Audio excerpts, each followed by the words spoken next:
نحمده ونستعينه ونستغفره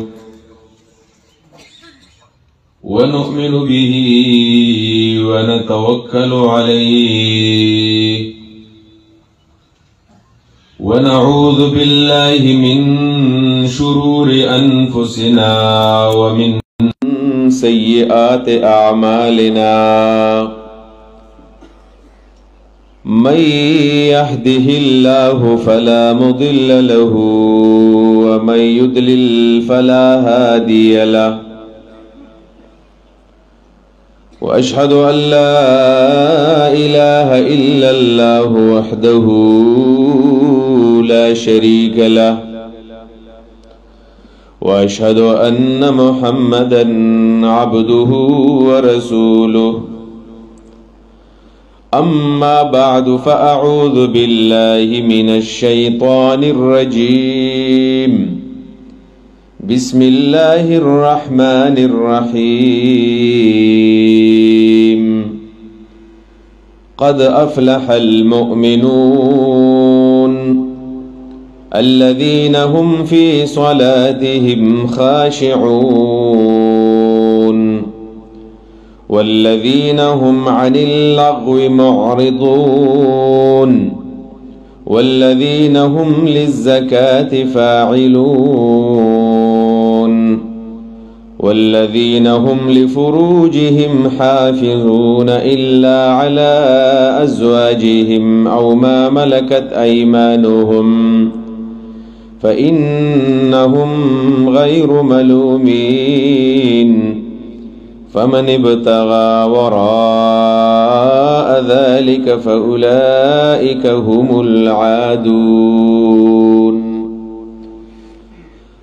اللهم صل على سيدنا محمد وعلى آل سيدنا محمد وبارك وسلم تسليما رب اشرح لي صدري ويسر لي أمري واحلل عقدة من لساني يفقه قولي. قابل قدر خواتین و حضرات، زمن د فهم قرآن د کلاس نن دریم ورځ ده او پدې دریم ورځ کې زمن د کلاس عنوان ده اسلام کا نظام عفت و پاک دامنی. ان د اسلام د پاکی او د حیا او د عفت نظام، اسلام منگلا د حیا او د غیرت او د عفت درس راکئی. الله رب العالمین دی مال د بیان او بیا منگ ټولو له د پوهې او د عمل توفیق راکړي. عزتمندو، دا حیا او شرم او دا عفت او پاک دامنی دا د انسان په خټه کې اخکلې شوی صفت دی. دا د انسان فطری صفت دی، فطری. یعنی انسان چې الله رب العالمین څنګه پیدا کړی دی نو دای حیاناک پیدا کړی دی. دی بربند نه دی پیدا کړی بلکې دای حیاناک پیدا کړی دی. په دیو جبانی منگ چه کل قرآن کریم کلاو کو او بیخی دا آغاز کو دا سورة البقره پا دا ابتدا کی چه کل منگ دا قرآن مطالعہ کو نو داغی نو دغه سبق منگ تا ملاوی کی چه انسان پیتری تربانے اللہ حیاناک پیدا کرے دے، یہ پردہ کی پیدا کرے دے. دا حضرت آدم علیہ السلام پا بارکے قرآن کریم دا خبر کئی چه اللہ رب العالمین کل پا جنت کے دا پیدا کو نو دا پا لباس کی ہو او دا پا جاموں کی ہو. جامع چولے وی دا بدن پٹو، دا غید بیوی دا حضرت حوا بدن ہم پٹو او دا حضرت آدم علیہ السلام بدن ہم پٹو. اللہ رب العالمین چکل پا دے خز و خاون بان امتحان ہوکو ورطویلو چه تاسو پا دے جنت کی چکم زی کی مخو خیال تا جون دی روئی خودم رده چه ورده پلانی بوٹی تا بنا نزدے کے گئی لا تقربا هذه الشجرة دیونی تا نزدے کے گئی. نو آدم علیہ السلام او حوا علیہ السلام د الله په حکم باندې عمل کوو، خو شیطان د عمل ته نه پرېښودل. نو قرآن وی فأزلهما الشیطان، شیطان وښیول دینا. او کله چې دې دواړو خوراک وکړو د دې ونې نه، نو قرآن کریم وی چې دې دواړو نه الله هغه لباس واغستو، هغه جامې ته الله تعالی واغستلې. چې کله ته هغه جامې واغستلې فتفقا یخصفان علیهما من ورق الجنه، دی دواړه شروع شلو په ځان باندې د جنت د ونو پاڼې لګولې چې موږ ځان پټ کو. دې نه دا معلومه شوله چې لومبه انسان چې دا کله دنیا ته راغلی دی نو دا په پرده کې راغلی دی، او دا حیا او دا پرده دا د دې انسان فطري صفتو. ځکه خو چې په دې ځای کې خو بل څوک نشته، ښځه ده او دا خاوند دی، ښځه او خاوند دی. د ښځې او د خاوند نه یو بل نه پرده ډوشته نه، ښځې خاوند پرده دی یو بل نشته. د نظر د پټولو کوم حکم چې په شریعت کې شوی دی نو دا عامو انسانانو د شوی دی. ښځه خاوند ادی بل ټول بدن ته کتلی شي، داس پابندي نشته دی. چونکه الله رب العالمین آدم علیہ السلام فطری حیوانات پیدا کړو، په دیو جبانه چې کله الله رب العالمین دا غوینه لباس واغستو نو فورا ناوی ځان پټول شروع کړلو. روایتو کې راځي، حدیثو کې چې انزرانو غټي غټي پاڼې وي او دغه پاڼې را واغستلې په ځان پسې لګولې د دې لپاره چې ځان پټ کړي. د اسلام او د حیا نظام دی او د حیا درس دی چې انسان دا چې په دنیا کې ژوند تیرې چې دا په حیا کې ژوند تیرې. انسان به بربند نه ګرځي، انسان به بے حیا بنئ. او دویمه خبره دلته ضروری خبره دا ده چې کله موږ د حیا دا درس واورو، د حیا د لفظ واورو، نو زموږ فورا ذهن صرف او صرف د بدن پردې ته راځي چې بس دا بدن پټول به حیا وي. حالن کې بخاری کې دا حدیث ته، صحیح مسلم کې دا راغلی دی چې رسول الله صلی الله علیه وسلم فرمایي چې ایمان بضع و 70 شعبه، د ایمان دا یو نه زیات شعبې دي او زیات حصے دي. و دې شعبو ذکر چې کله نبی علیہ الصلوۃ والسلام کړی دی نو بیا وکیو چې الحیاء شعبة من الایمان، دا حیا د ایمان ډېر لوی شعبه ده. محدثین وایي چې دلته کې د اویاو حصو ذکر نبی علیہ السلام وکړو چې اویا حصے د ایمان، او به دغه حصو ذکر نه دی کړی چې کمی کمی دي. خو د حیا په باره کې نبی علیہ الصلوۃ والسلام خصوصي ویل چې حیا ګوره د ایمان ډېر لوی شعبه ده، ډېر غټه شعبه ده. دغه وجه دا ده د حیا تعلق د انسان د ژوند د هرې شعبې سره دی. لہذا د اسلام چې کله د حیا نظام کله منګ وایو کله یادو، نو دا خبره په دې کې ضروری ده چې د حیا تعلق یوازې د انسان د بدن سره نه دی، بلکې د حیا تعلق د انسان د ژوند د هرې شعبې سره دی، د هرې شعبې سره. یعنی انسان به په خبرو کې حیا کوي، چې کله خبرې کوي دا به د حیا خبرې کوي. زموږ د بعضې خلک مجلسونه داسې وي، داسې چا مجلسونو کې به تاله اډو ناسته مزه نه درکوي، زه به دې مجلس کې کښېنم. یعنی کله به مشر سړی به سپینګری به دغه به داسې پوچه ګفتګو وي، داسې پوچ مجلس به کوي. ډېر کله دې موږ داسې کله مشرانو سره ناست یو، بې ادبي دې معافي، هسې ګستاخي نه کوو. داغه بچی زمنګ سره ناسي، داغه نوسی زمنګ سره ناسي. کله چې دا مشر خبرې شروع کړي نو هغه کشر استپاسيږي، شرم ولور شي، سو بوګليږي، جرا دا زمنګ د پلار او زمنګ د نیکه دا سوې دا خبرې خو موږ نشو اورېدلې. کل کر بلګیای، کل کر دا د زنانو تذکرې، دا د نارینو تذکرې، دا پوچو گفتگو. لہذا د حیا تعلق د انسان د خبرو سره دی. انسان به خبرې چې کوي هغه اردو کې چوي چې پہلے تولو پھر بولو، اولې وتلو بیا غینه پسې بیا وایا. خبره په تول باندې کول چې زه دا کله خبره کوم نو خبرو کې د حیا دسې به انسان به دوه سوچه کوي. یو خبره دا ده چې دا خبره زما د شان سره مناسب ده او کنه ده. تاسو یقین وکئ دا علماء کرام کله کله ډېر بے احتیاطه گفتگو کوي. تاسو په دې فیسبوکونو باندې اورېدلي وي د بعضې علماء کرام دا داسې کل کر خبرې کوي، د خندا خبرې به کوي او داسې په شا پکې واوړي. یا د بعضې استادان یا بعضې د واعظین خطبه چې کله خبرې کوي تقریر کوي نو هغه پکې پوچه گفتگو شروع کړي، پوچه گفتگو. نو خلک دا نه خوښوي.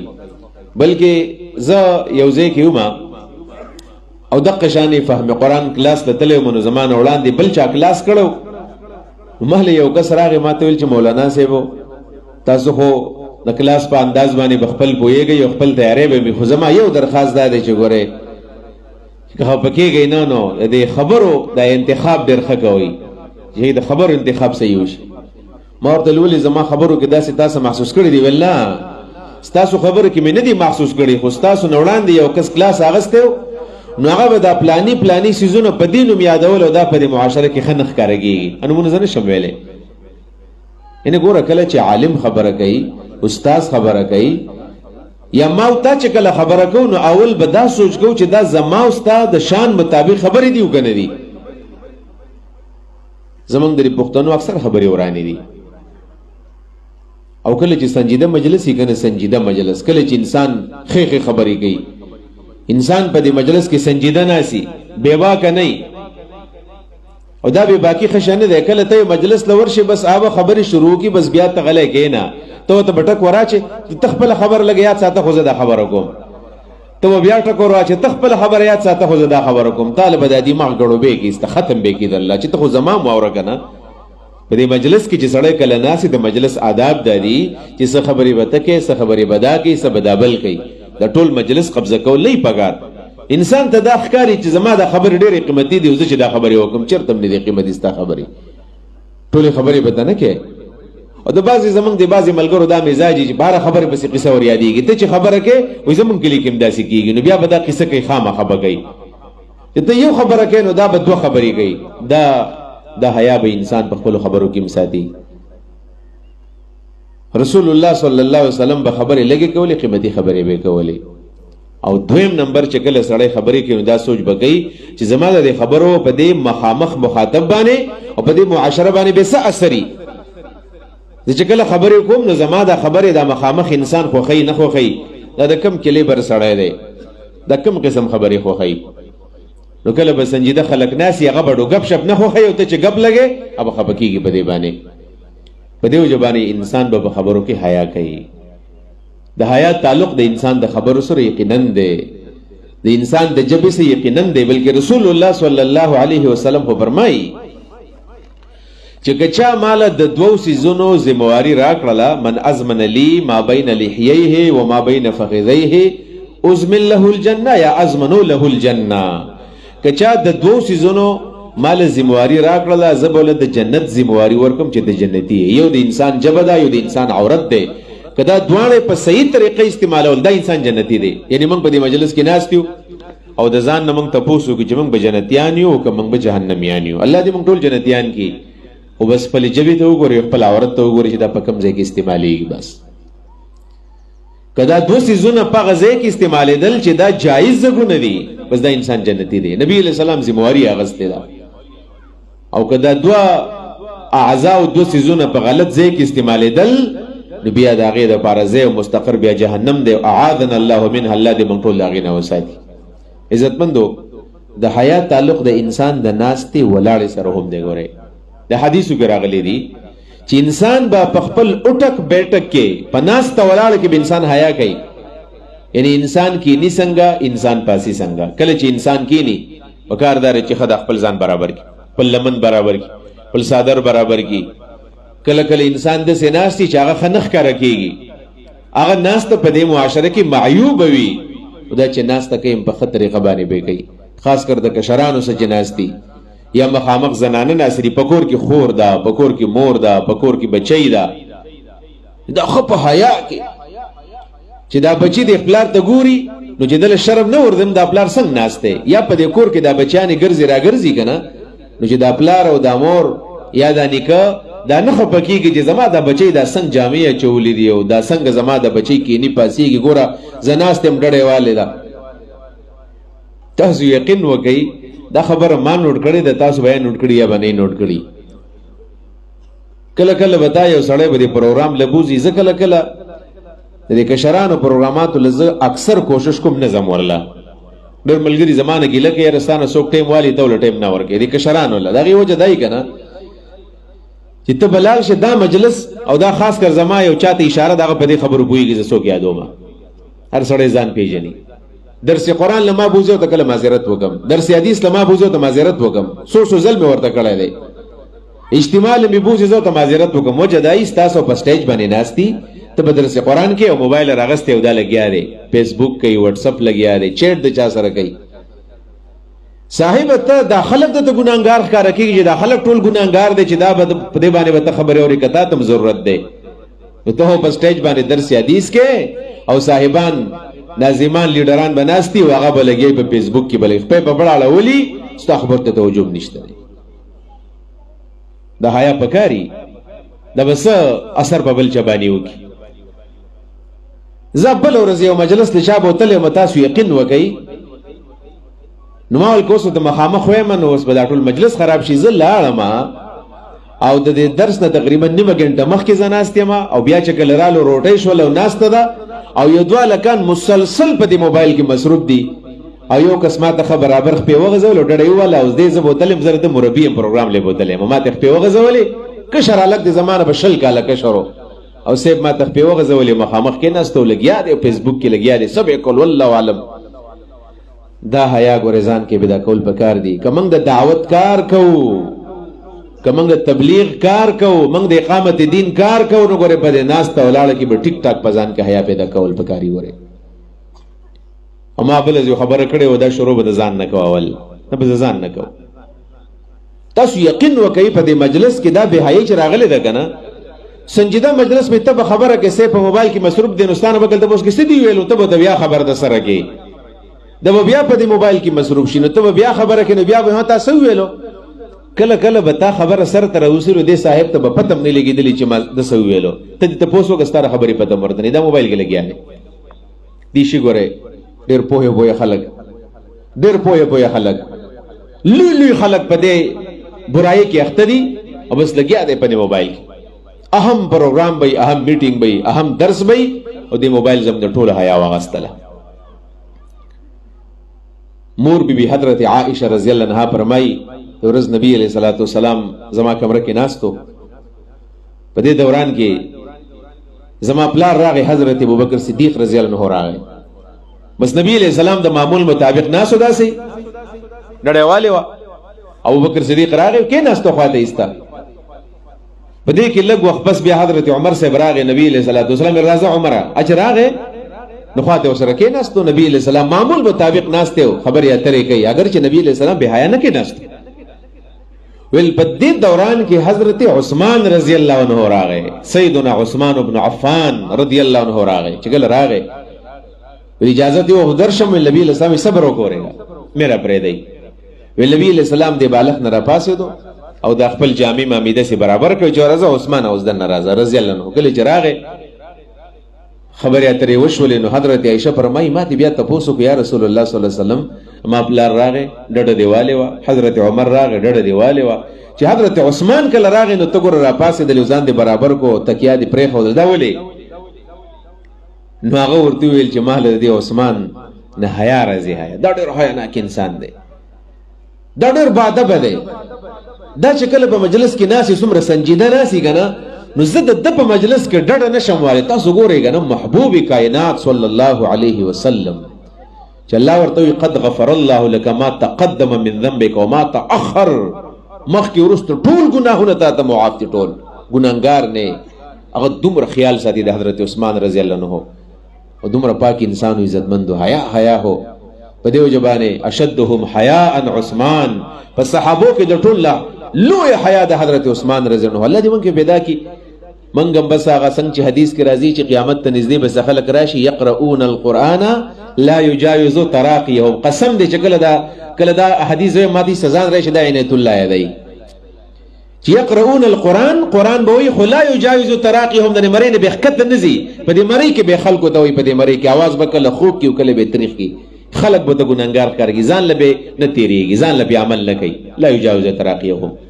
او چې کله د دین نه وځي نو یمرقون من الدین کما یمرق السهم من الرمیه، د دین نه به داسې په سکندونو باندې وځي لکه ګولۍ چې د ټوپک نه وځي او بیا د دې ښکار نه پورې را پورې وځي او دقسې دا په دین کې اړو پاتې کېږي. نو موږ ټول دقه شان دی، نور یې ته وایي په خپل ربه کې عمل نشته دی.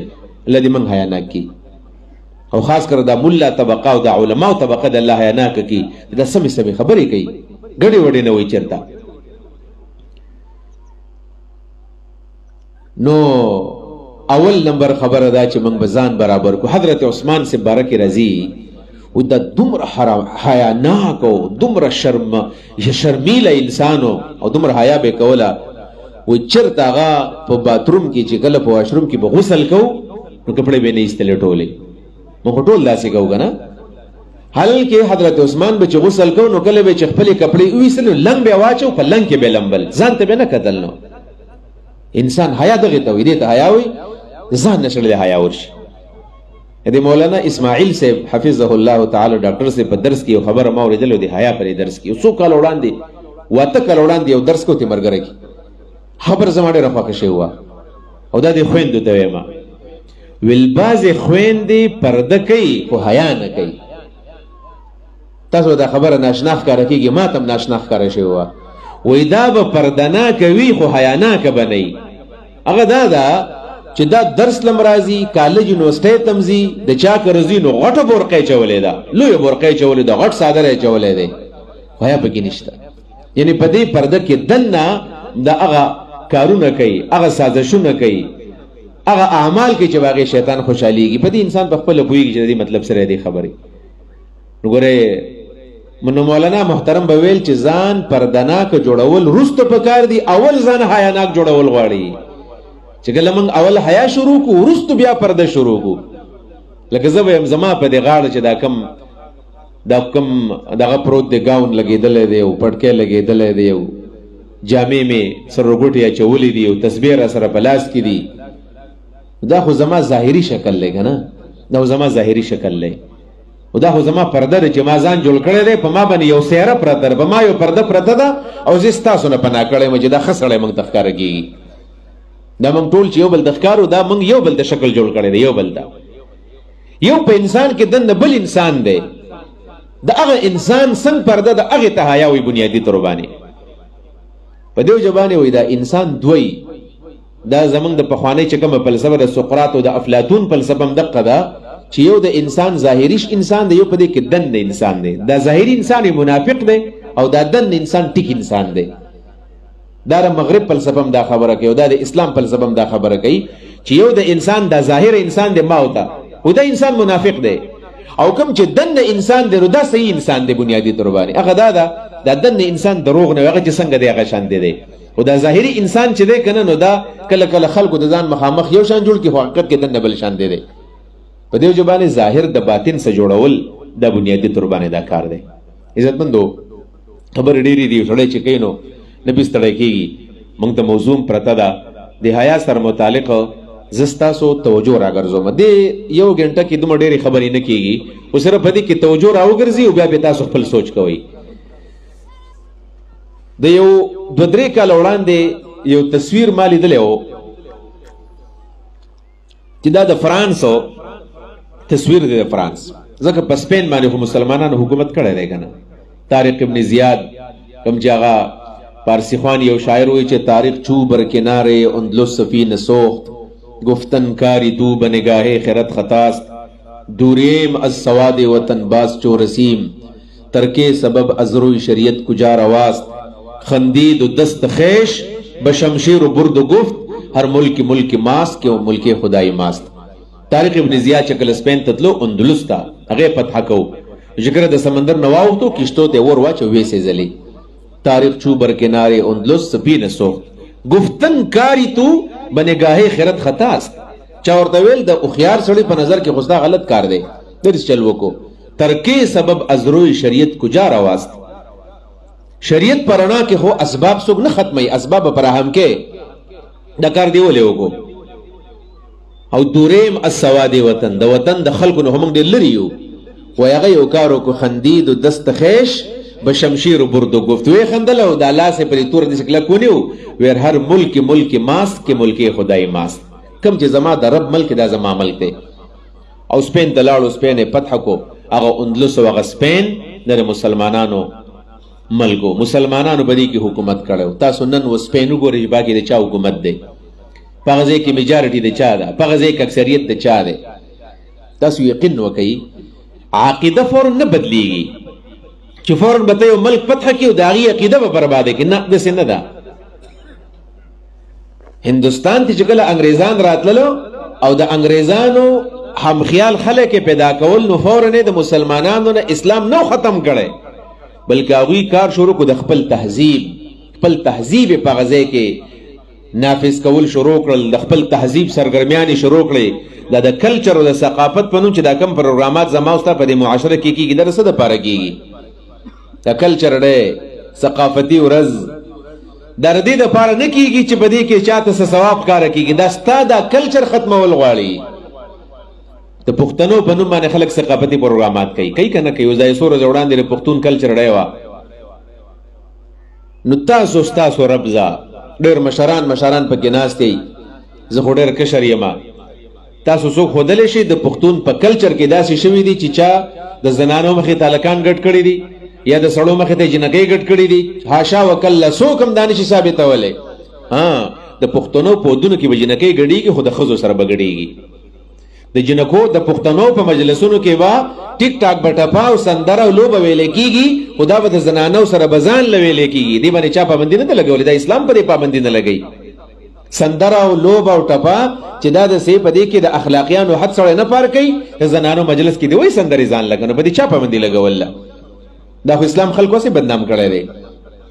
خو دا ثقافت چې دلته به ډول لګېدلی، رباب ستار به لګېدلی، په دې مجلس کې به یو د جنکۍ د یونیورسټۍ جنکۍ هم ناستې دي، هلکان هم ناست دي، پروفیسران هم ناستې دي، یو د میډیا مخې ته هلکان جنکۍ ګډېږي. وایي دا د پښتون کلچر دی. چېرته هم دا د پښتون کلچر نه دی، دا د پښتون ثقافت ختمولو خلاف یو سازش دی. اقبال ویلو کنو چې اٹھا کر پھینک دو باہر گلی میں اور نئی تہذیب کے انڈے ہے گندی. گزار کے دا تہذیب دا انډ اسخا دی. دا د هندوستان ثقافت د مسلمانانو ثقافت دی. نو اول خلک خپل تهذیب په یو معاشره کې نه باسي. نو تهذیب د اسلام په تهذیب کې حیا ده چې بل تهذیب کله زمنګ د معاشره ترازی نو هغه ول حیا ختمي. شیطان اول د آدم علیه السلام نه جامې اغستې وې، جامې هغه د سپین او د فرانس تصویر مې درته وایو. تصویر به یا حقیقي او ممکن د حقیقي د خود د معاشره کاسي پکې کړې وه. چې هغه د طارق ابن زیاد زمانه و، نو په هغه زمانه کې داسې و چې خلکو برقې به سره ولې، زنانه به پرده کوله، حیا به یې کوله. او هغې زمانې 100 کاله مخکې نه یو تصویر دی. هغه زمانه خو ډېره مخکې خو اوس 100 کاله مخکې یو تصویر دی، یو نیم 100 کاله، چې په هغې کې زنانه روانې دي، زنانه ښه په پرده کې دي برابر. خو کوم ماشومان چې د ګوتو نه نیولي دي که نه، د دوی ته چې کوم لباس اچولی دی نو هغه لباس مغربي لباس دی. مغربي لباس نه مراد زما پینټ کوټ نه دی. که پینټ کوټ څوک معاشره کې اچوي نو په هغې داسې پابندي نشته دی. یو ځای کې څوک پینټ کوټ اچي یو ټول بدن یې پټ کړی دی، خیر دی که نه؟ دا خو د معاشرې خبره ده. دا ذاکر صاحب چې کوم پاکستان ته راغلی دی، غټ دارالفتاګانو ته مدرسو ته لاړو، خپل لباس یې اچولی. لولي علماء کرام دي، هغه دغه لباس اچي. د مغربي لباس نه مراد زما پینټ کوټ نه دی. مغربي لباس دا دی چې هغوی بره نه په دې جامو کې دننه بربنډ ښکاره کېږي، جامې به یې اچولي بیا هم بربنډ ښکاره کېږي. که ستاسو خیال دا میکسیانې ورته میکسیانې د ماشومانو د چې موږ کوم اچو که نه میکسیانې دې کې دا نستوڼي نه وي. که ستاسو خیال دې ځای پورې دا کټ غونې نستوڼي دا ماشومان ته چې واچو دا ټولې مټې ښکاره کېږي. او د هغې څه چې کوم پرتوګ وي نو پرتوګ ورته نه هغو ته بل نوم وایي. دا چې کله واچي دا داسې ټیټ دی بدن له ورغی لکه دا چې جرابه دې خپې ته اچولې ده. دقه شان لباس دغه جینکو او کوم چې ماشومان دي هغوی هم دغه لباس اچولی دی. نو بیا 100 کاله پس د دې معاشرې تصویر شیره کړی دی چې دغه ماشومان کله راغټ شوي دي، د دې کوم بچي دي نو هغوی بیا پقه لباس کې دي، کوم لباس چې ماشومان ته اچولی و، او د هغوی چې خپل ماشومان هغه بربنډ لګي، هغوی صرف نیکر اچولی دی، چېرته و انډرویر بنډرویر ورته اچولی دی او ګرځي. دا فرق دی چې موږ خو اوس ځان ته حیاناک وایو، صادر دی او ټوپۍ ده او جامې دي، خو موږ هم دغه شانې کار شروع کړی دی. موږ چې اختر کې کله ماشومانو له جامې الو، کله چې په واده کې ماشومانو له جامې الو، دغه نیمې جامې وله موږ الو. نو دا نیمې جامې چې موږ الو، یاد ساته چې کله دا ماشوم غټ شي نو بیا دا په دقه جامو کې غټ شوی دی، دا ستا جامې بیا نه اغوندي. بیا یو ډېره په تیزۍ باندې اضافه ده چې د شلوار کمیس دا رواج ختمېدونکی دی. که ستاسو خیالي ما بیا دا خبره کوم چې پینټ کوټ حرام نه دی، خو د دې معاشرې لباس خو نه دی که نه، زموږ د پښتون معاشرې کلچر خو نه دی. خو تاسو ګورئ که نه په یونیورسټو کې نیم هلکان پینټ کوټ اچوي اوس، او بیا چې پس لږ اخوا ورشي او د هغوی لباس نور هم کم شوی دی د دوی نه چې کوم بچي پیدا کېږي نو دی به بیا زموږ دا کم کلچر چې دی الله دې خیر کړي که موږ د دې روکتام ونه کړو 100 کاله پس به دا لباس چې ما ته پکې ښکارو په دې معاشره کې به اجنبي ښکاره کېږي بیا لکه پخوا زموږ د پښتنو کلچر کې پټکی و اوس پټکی څوک نه په سروي ټوپۍ ده ټوپۍ مو څوک نه په سروي ورو ورو به دا کلچر به ختم شي بیا به دا کلچر دی به د خلکو مجبوري شي چې پخوا پښتنو دا شی اچو دا بنیادي طور د حیا خلاف یو سازش دی عزتمندو رسول الله صلی الله علیه وسلم په دې باندې لوی مهنت کړی د حیا به هی د سن راضي د بد نظرې ناراضي نو نبی علیہ السلام د بد نظرې اهتمام کړی دی چې ګوره بد نظر نه ځان ساتي یو حدیث کې رسول الله مبارک فرمایي النظر سهم مسموم من سهام ابلیس د ټول نه یعنی حیا او بے حیايي حیا راضي د دینه چې موږ د سترګو حفاظت وکړو او حیا الله ختميږي چې موږ د خپل نظر غلط استعمال شروع نظر غلط استعمال دا په موبایل کې هم صحیح استعمال پکار دی او په عام معاشره کې هم صحیح استعمال پکار دی صحیح استعمال قرآن کریم ډک کړه دینا غض البصر قل للمؤمنین یغضوا من ابصارهم مسلمانانو سړو توای زرخته ساتي قل للمؤمنات یغضضن من ابصارهن مسلمانانو جنکو توای نظر خته ساتي مسلمان وای د تجکله مسلمان خور په نظر راشي نظر بداسې لاندې راشي مسلمان وای دیتا چې مسلمان امور په لار روانه ده نظر بخته کیږي وګورئ د معاشره ده کنه زموږ معاشره څنګه ده چې په لار باندې کله زنانه رواني لازما موږ هغې ته ګورو به رسول الله صلی الله علیه وسلم کله چې یو موقع ده او حجۃ الوداع موقع ده غالبا د ترزوی فضل ابن عباس وسره ناس د پسورلی باندې ډېر ښایسته صحابي کشر یو نبی علیہ السلام سره په سورلی باندې ناس دی په دې کې یو ښځه راغله د نبی علیہ السلام نه تپوس کو ماشوم دی فضل ابن عباس نو فضل ابن عباس هغه ښځې د رسول الله نه تپوس کو نو فضل ابن عباس هم داسې مخ راوړه ورته وکتل نبی علیہ الصلوۃ والسلام د مخ ونیو داسې بل طرف ته واړوي خو ګوره خو داسې ول مخ بل طرف ته واړوي یعنې ماشومانو باندې سړی محنت کوي بیا چې کله دی خزي کله وکتل چې دا فضل ما ته ګوري نو دی فضل ابن عباس هم دی خزي ته کتل فجعل فضل ينظر الى امراتها والمرأة تنظر الى فضل دی خزي بیا فضل ته کتل نو نبی علیہ الصلوۃ والسلام د فضل د مخ دی بل طرف ته واړو بیا رضی الله تعالی عنهم دا نبی علیہ السلام عملا دا محنت کړی دی عملا لہذا په خپل ماشومان به دا محنت پکاري چې سار کله وزي کنه سار کله وزي ته ورته وایا وګوره بچیا په لار باندې ځي اخوا دې هم وګورئ لور ته وایي زوی ته وایي او زه ته دا هوم ورک والکم تاسو یقین وکړئ د دې به زم د دې کلاس کدا خبره تاسو یاد کړئ نن خويندو میندو تاسو خصوصا او دیورون ته ویما تاسو نن په هغه ماشوم باندې مهنت شروع کړئ کم ماشوم چې د 3 کالو دی 4 کالو دی 4 تاسو یقین وکړئ رزلټ به واورئ 4 کالو ماشوم باندې تاسو مهنت شروع کړئ ورته وایا چې الکو ویلکه بچیا جنکو ته قتل ګناه ده دا ورته ته زده کا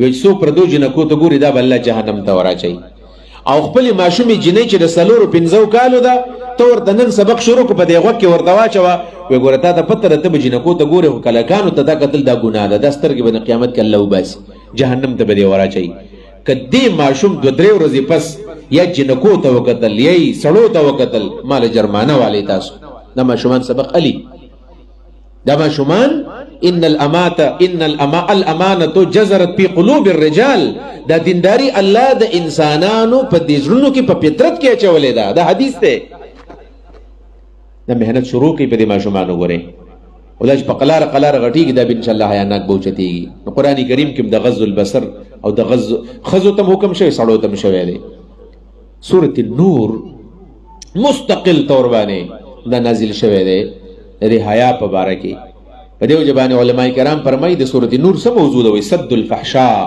بهایي بندول رسول الله مبارک چې کله مدینه ته راغی سورۃ النساء نازل شو او سورۃ النور نازل شو په دې کې د حیا او د عفت مسائل دي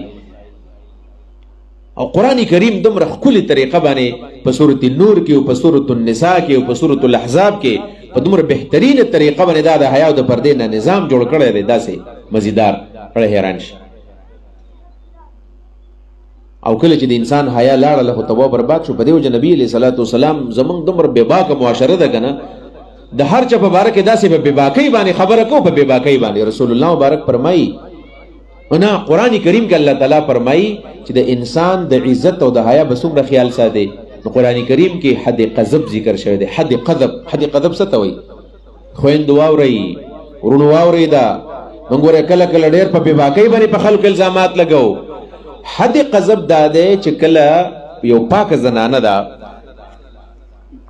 یا یو پاک نارینه دی، تا په سترګو نه دی لیدلی، ستا په خوا کې هغه ګناه نه ده کړی، او سنای خبرې دی ورته وایي دا پلانې ښځه بدعمله ده، دا پلانې سړی بدعمله دی، دا کارونه یې کړي دي، دا کارونه یې کړي دي. الله رب العالمین فرمایي دته به ووایي چې شابه که څلور ګواهان پیش کړه. دا انسان حیا خو حیا ده، څلور ګواهان پیش کړه چې دا په خپلو سترګو باندې لیدلی دی چې داسې قسم غلطي دي شوې ده. نو که څلور ګواهان یې پیش کړل خو هغه ته به سزا میلاو شي. که څلور ګواهان یې پیش نه کړل وایي اتیا کوړي اووه اتیا کوړي اتیا لختې وله سزا ورکړه چې بیا چېرته به مسلمانه خور باندې الزام نه لګوي. په دې وجه باندې کله چې رسول الله صلی الله علیه وسلم وویلو چې یاد ساتئ ګورئ که تاسو چا باندې د زنا الزام لګو نو ګورئ څلور ګواهان به پیش کوئ، څلور ګواهان.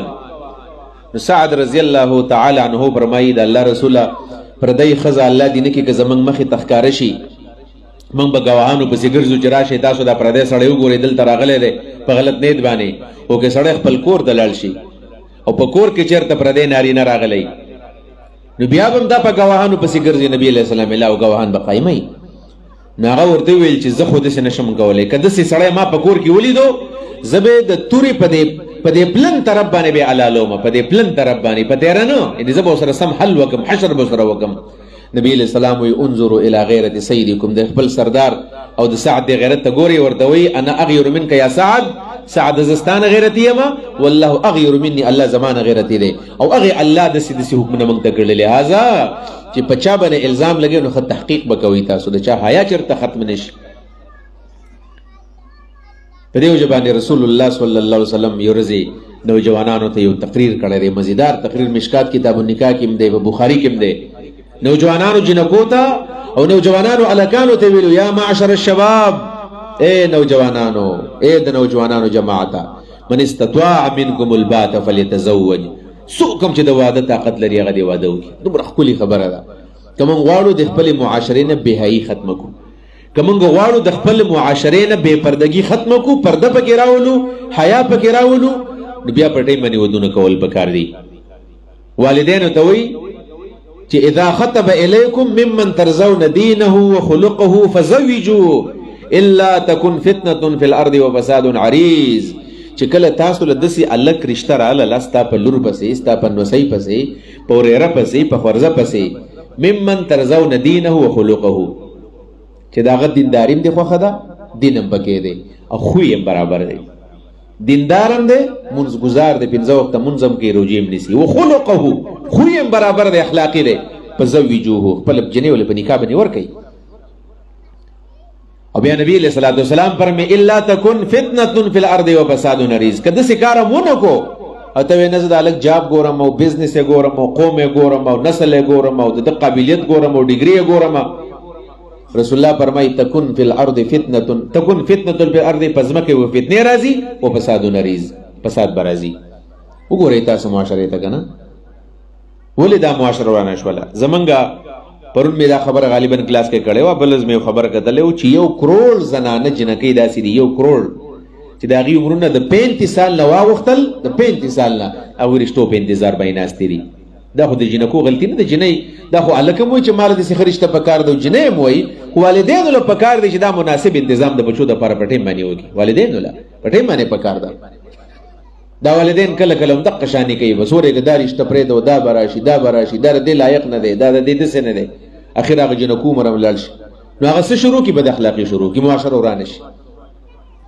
نو رسول الله فرمایي یا معشر شباب من استطاع منکم الباء فلیتزوج، څوک د واده طاقت لري واده دی وکړي. او بیا نبی علیہ السلام فرمایي په دې کې فایده سره معاشره جوړېږي، فانه اغض للبصر، نظر به دې ښکته کړي، نظر حفاظت په دې کې کېږي، واحسن للفرج، او دارنګې دا د انسان د عورت حفاظت کوي. عزتمندو، نن سبا معاشره د بد نظرۍ نه مرانه ده. یو بنیادی فیکٹر او بنیادی عنصر په دې کې دا دی چې بد نظري ده، د خپل نظر حفاظت کول. او النظر سهم مسموم من سهام ابلیس من ترکها مخافتی، ابدلته ایمانا یجد حلاوته فی قلبی. نظر د شیطان په زهري غشو کې غشه دی چې چا زما د یری د وجه نه پرېښودو زه به له داسې ایمان په بدل کې ورکم چې د هغې په حلاوت په خوږوالي باندې به پوه شي. کوم انسان چې د نظر حفاظت کوي دا به په دې خپل ایمان باندې خوشحاله وي. راځئ چې موږ د خپل نظر حفاظت شروع. حتی رسول الله صلی الله علیه وسلم دومره خیال ساتلی دی، اگر چې د حدیث په سند کې کلام هم دی، خو نبی علیه الصلاة والسلام کور ته یو بیر ړوند صحابي راغی، عبدالله ابن ام مکتوم. په دې کې د رسول الله دو بیبیانې مخامخ ولاړې وې، ام حبیبه، حضرت میمونه، ام سلمه رضی الله عنهما، میندې دي زمونږ. رسول الله ورته احتجبا، پټې شئ پټې شئ، خپل بیبیانو ته یې پټې شئ. هغه لاړې پټې شولې. کله چې بیا دا ړوند صحابي لاړو نو دا زنانه راغلې، یا رسول الله صلی الله علیه وسلم ړوند صحابي دی او تا موږ ته ویل چې پټې شئ، د موږ لیدو سو. نبی علیہ السلام ورته وی افعمیوان انتما، وایي تاسو وړاندې وایي الستم ما تبصرانه، تاسو ولې نه لیدو؟ د دې مطلب خدا نه دی چې سړی به خپل نظر پټوي او ښځه به یې نه ښکته کوي. تاسو هم نظر ښکته کوئ، سړی به هم ښکته کوي. لہذا نظر حفاظت او احسن للفرج، د خپل عورت حفاظت کول. عزتمندو، د دې سره سره بنیادی زمونږ د دې زمانې فتنه، لویه فتنه هغه موبایل دی. ګورئ موبایل پخوا د وی سی آر زمانه وه او یا د ټي وي زمانه وه، د ډش انټینې زمانه وه، هغه څیزونه اوس پاتې شوي دي. نوجوانان یې تباه او برباد کړل. موبایل استعمال بلکې زه درته وایم چې یوازې نوجوانان نو، مشران په دې برایي کې اوس اخته شول او د موبایل د وجه نه د هغوی تلاوتونه ختم شو، د موبایل د وجه نه د هغوی منځونه لاړل، د موبایل د وجه نه د هغوی ذکر اذکار لاړو. زه تاسو در موبایل یو څو غټې غټې غلطیانې ښیم. ټیک د فایدې شته، لکه دا یم فایده ده چې هغه دا درس پکې لایو ګوري خلکو، ډېرو خلکو ته کېدای شي فایده پکې وشي. خو د موبایل غټې غټې غلطیانې څه دي؟ د موبایل غټې غلطیانې دا دي چې کله به پښتانه یا مسلمانان په مجلس کې ناست او تسبیح ویاړولې، مسلسل به تسبیح، زیات ټیمه به په تسبیح باندې تېرېدو. اوس د هغې تسبیح په ځای موبایل راغی، تسبیح زموږ نه پاتې شولې. او تسبیح فرض نه دي، خو خلکو د ذکر ور یادوي. دویم نمبر دا ده چې کله به موبایل نه و، موبایل به نه و، زموږ د نظر حفاظت به کېدو، موږ په بیه باندې په پیسو ځان له ګناه نه اخیستله. اوس به ځان له په پیسو باندې ګناه والې، بس په دې کې بالکانه می، جنکۍ به می، بربند به پکې نو ته به ګناه کې. دویم نقصان یې دا دی. دریم نمبر خبره دا ده چې موبایل کله نو نو ماسخوتن به په ټیم باندې خلک وده شو، نو سهار به کله کله تهجد تر پاسېدو موقع انسان ته میلاو شوله. کم از کم سهار به جومات له خلک په ټیم راتلل. کله چې موبایل راغلی دی، د سپین ږیرو نه تهجد پاتې شول، د مشرانو نه او د هلکانو نه د ساري منځونه پاتې شول. تاسو یقین وکړئ، وګورئ د جوماتونو کې څومره نوجوانان منزل راځي، نه راځي. تاسو خیر د خپل بچی چېرته د شپې لږ د موبایل باندې ګورئ که نه، 2 بجې او 3 بجې آنلاین، بلکې ساري وټسپ چیک کا دا په 3 بجې باندې آنلاین پاتې شوی. نو چې په 3 بجې باندې وده شو نو مانځه ته به څه ټیم پاسېږي؟ تهجد رانه واغستل، ساري مونځونه رانه واغستل، ذکر رانه واغستو. د سترګو العینان تزنیان و زناهما النظر. نبی علیہ السلام فرمایي سترګې زنا کوي او د هغې زنا بد نظري ده. زمونږ نظر غلط استعمال شو، اوقات زمونږ برباد شو. اوقات الکان چې کوم الکان اوس تاسو خیال پیل کېږي ډېر زیات. دا نقل ولې عام دی؟ تاسو یقین وکئ که نه، دا یونیورسټۍ او دا بورډونه هسې د ټي اې ډي لپاره خلک انسپېکشن باندې لګي، خو نور په دې سکولونو کالجونو کې دا نقل داسې عام دی، داسې عام. یعنې دا نن سبا چې تاسو ګورئ پلاني 1100 نمبر یې واغېستلی و، د 1000 د پاسه نمبر یې واغېستلی، او بیا چې ګورئ پینټر ټسټ کې پیلي. دا ولې؟ دې په نقل له نمبر یې اغېستي. نو په نقل یې ځکه اغېستي چې دا هلک او دا جنۍ ټوله شپه ناست دي، بس دې موبایل ته نو په کوم ټایم کې سټډي وکړي؟ نشي کولی سټډي. کتاب سټډي واغېسته، د علماو نه د سټډي او مطالعې واغېستلې. محققین علما اوس نه تیارېږي. دا یو ډېر لوی سازش دی او خاص کر زموږ معاشره دې حد ته ورسوله. د نظر حفاظت ختم شو، بېحیي زیاته شوله. بل ورځ ما ته یو کس ویل ته په دې کلاسونو کې دا خبره چېرته وکړه چې د جنکو کې داسې بېحیي راغلې ده چې کله د سکول نه یا د کالج نه راوځي نو چې ته ولې مخامخ په لارو روانې، ته به ورته لار پرېږدي، تا ته لار نه پرېږدي. بلکل دا ما محسوس کړی ده. په دې کالجونو کې په سکولونو کې دا درس ور نه ورکوي چې ګورې تاسو په یو طرف باندې ځئ، لکان په بل طرف باندې ځي. نو ته چې کله راوځې په لار باندې ځې او چوټي وشي نو ته به بیا جنکو له لار ورکوې. ټیک دا جنکو هم لار ورکول پکار. زموږ بچیان دي، زموږ خویندې دي، زموږ میندې دي، خو دې ته ډېر تعلیم ورکولی کېږي چې تاسو به ډېر د خپلې پردې حیا به خیال ساتئ. هغوی دغه چل شروع کړی دی. نن په لاره باندې یا چې ګرځي اړو دا محسوسوي نه. یعنې پخوا به چې کله زنانه په لار روانې په غځای کې به نارینه روان ویل چپ شوي نارینه دي سړي دي خبرې به نه کولې. اوس ته ځه ته چې مخامخ کله ورشې نو ستا خوا ته را جنکۍ به هغه بحث به کوي خپل ګپ به لګوي او دا پروا نشته دی چې زما په خوا باندې څوک تېرېږي. دا بېحیي راغلی زموږ د معاشرې ته. دا په څه باندې ختمېږي؟ دا په قرآن باندې ختمېږي. دا چې د قرآن درسونه موږ عام یو څو کال وړاندې زه یو درس دغه شان د فهم قرآن کلاس رالم یو سپینګرې باباجي راغی ما ته وویل چېره مولوي صاحب نن پکې داسې وکړه چې د پردې او د حیا خبرې پکې وکړه. اتفاقا هغه ورځ هغه درس زما و اتمرګره کې مې دا کلاس او ما ته ویل خپل نوسۍ او خپل بچیان او انګېندې مې ټولې راوستي دي او ایسته په جړا شو. دا باباجي په جړا باندې شو. خویندو او بچیانو دا خبر نوٹ کړئ تاسو. هغه بابا وجړل. ولې وجړل؟ ویل ته یقین وکړه مولوي صاحبو چې زه کله کور ته ورځم زما د انګېندو او زما د لوریانو زما د نوسو داسې جامې اچولې چې زه ورته نشم کتلی. نه ستوڼې به ښکاري، جامې به تنګي، دا ساقې به ښکاري، لنډې جامې او ویښتې سر تور کړي. ویل قسم دی زه خپل کور ته نشم تللی. وی زه کور ته نه ځم په حجره کې اوسېږم په حجره کې نو کله ډوډۍ راولېږي که دغه شانې پاتې شم. ویل لږ ورته نصیحت وکړه دا جامې واچوئ. دا صورتحال عزتمندو زموږ ګورئ. او په آخر کې دا کلاس ټیم ختم دی خو دې بچیانو ته نوجوانانو ته او خپل خویندو بچیانو ته دا نصیحت کوم هغه دا دی چې ګورې خپلو والدینو باندې رحم و کرم وکوئ. دا والدین سعودي عرب ته چې کله ځي دا ویزه په لکونو باندې والي. هغه ځای کې بیا د ویزې قرض خلاصوي، بیا د اقامې دپاره لګیا دی محنت کوي او د هغې نه پس بیا څومره سخته مزدوري چې راځي هغه سخته مزدوري کوي. د څه دپاره؟ چې زما د بچي تعلیم سرته ورسېږي، زما د بچي د صحت خیال وساتلی شي، زما بچی ښه جامه واغوندي، زما بچی ښه پیزار واچوي، زما بچی په خېټه باندې موړي. او دلته ته د خپل پلار سره خیانت کوي په دې موبایل باندې هغه څه ګورې د موبایل هغه استعمال کوي د هغې چا سره ته خبرې کوي چې پلار تاله د هغې اجازت نه درکوي، شریعت تاله د هغې اجازت نه درکوي. په دې وجه باندې په دې والدینو محنت او کله کله دا پلار خبر راشي په سعودي کې مړ دی او لاش راغلی دی او د اسلام آباد نه راوړي په پلانې ټیمې جنازه ده په لاش د هغه لاش په تابوت کې راوړلی شي د خپل بچي دپاره تللی دی د خپل بچی دپاره تللی دی. او دا والدین خو تاسو ناست دي میندې هم ناستې دي پلاران هم ناست دي. کله چې بچی لور کله غټېږي او کله دا په اول ځل باندې د کور نه بار ته وځي لپټه ورته پر سر کي د مور سره د ماښامو پورې د هغه مې الله دې خیر کړي زما د څوک په غلط نظر باندې ونه ګوري. دا چې سکول ته ځي نو چې کور ته نه راغلی د مور سره غم دی چې زما د بچی به څنګه راځي. دا چې واده له چېرته لاړه شي دا چې کور ته نه راغلی مور ډېره بېتابه ده. دا چې چېرته د چا کره غم له لاړه شي چې بېرته راځي د هغې پورې مور بېتابه ده. دومره ستاسو فکر د مور او پلار سره دی. د مور او پلار عزت وساتئ، د مور او پلار لاج وساتئ.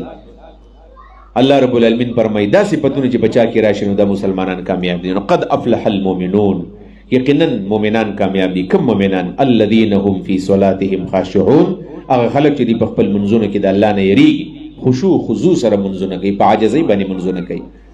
یو صفت یې دا دی در مؤمن صفت د منځ په عاجزۍ ځان به د نه خلاصوي. او دویم والذین هم عن اللغو معرضون، هغه خلک چې د لغو نه به دا مخ بل طرف ته اړوي. لغوه فضول کار ته وایي، عبث کار ته ویلی کېږي چې په هغې کې نه د دین خیر شته نه به د دنیا خیر شته. لکه په دې ودونو کې دا ټنګ ټکور چې کم کېږي که نه نو ټیک د په خپله باندې خو ګانې بجانې اورې اول خو ځان لم اوره.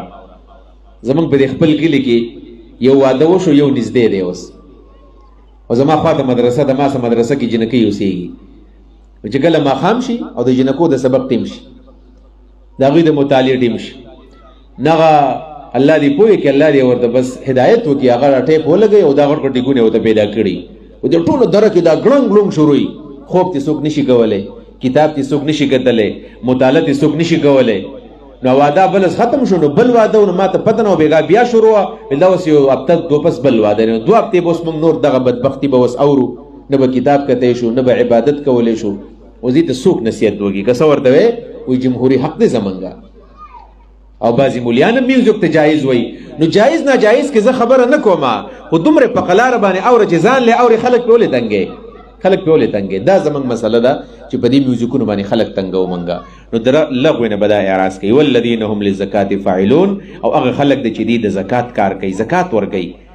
او والذین هم لفروجهم حافظون، دا زموږ موضوع نن. هغه خلک دی د خپل عورتونو حفاظت کوي. عزم راځي چې موږ وکړو د خپل عورت حفاظت وکړو، د خپلو بچیانو ودونه په ټیم باندې وکړو.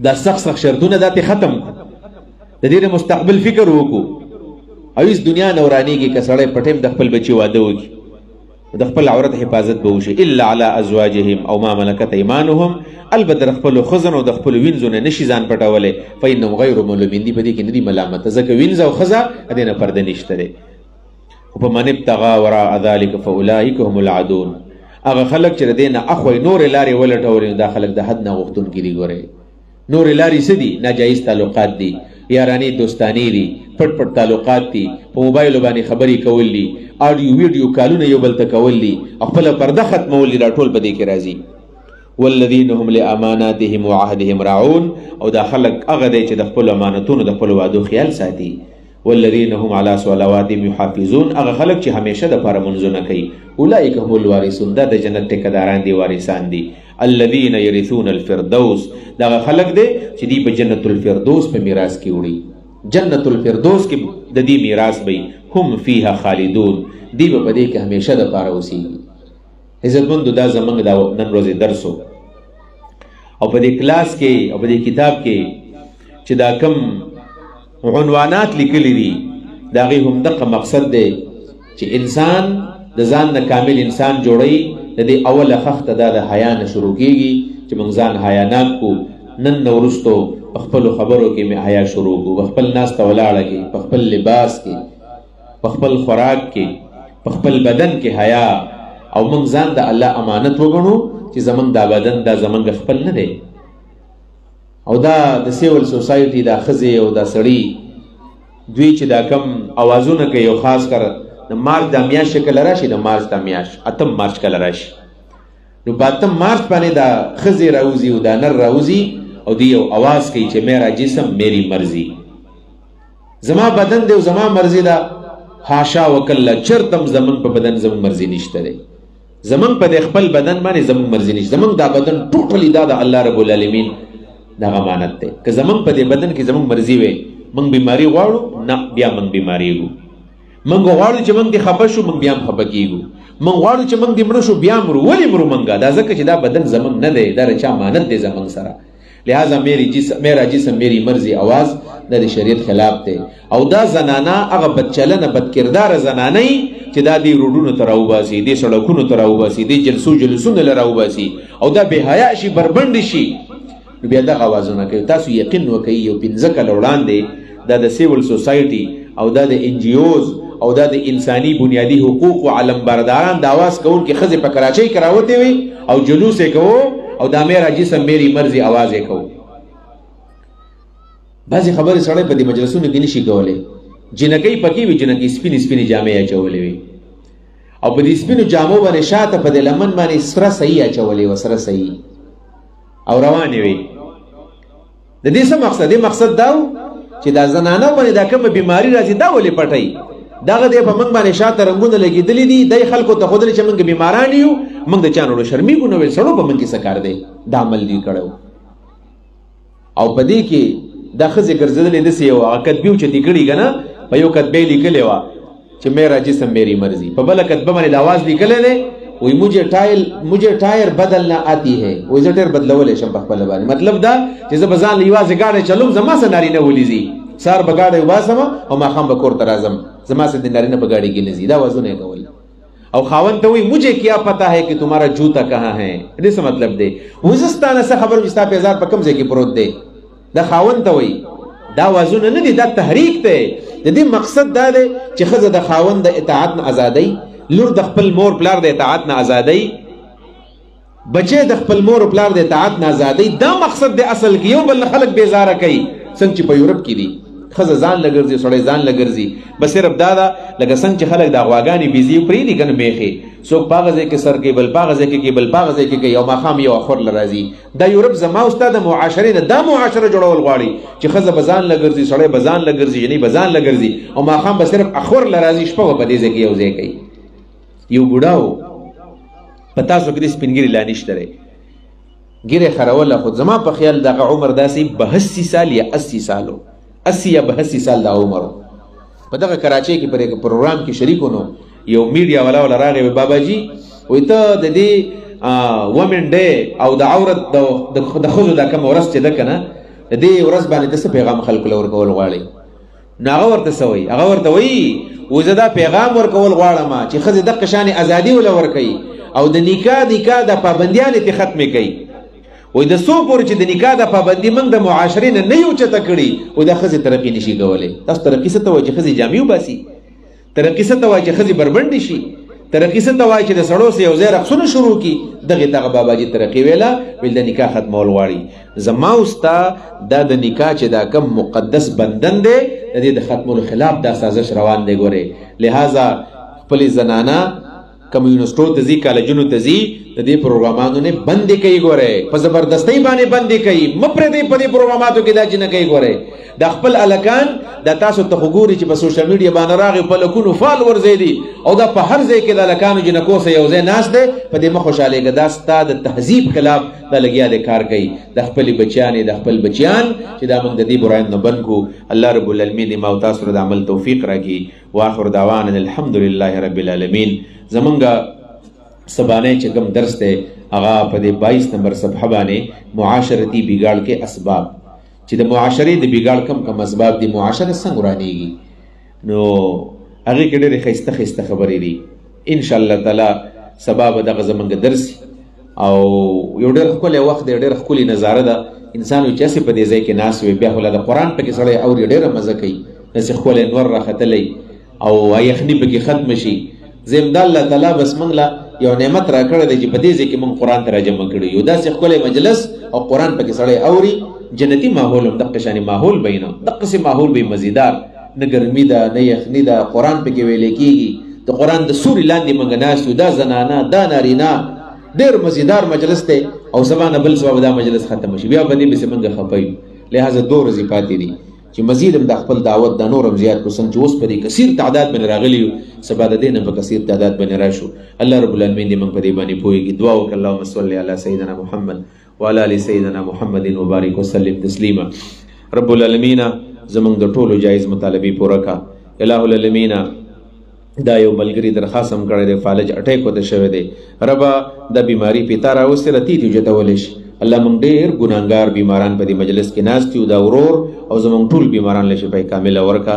مهربانه ربه د حیا او د پردې درس هم واورو، د الله موږ حیاناک کا، موږ به پرده جوړ کا، زموږ د دې خویندو د میندو حفاظت وکړه.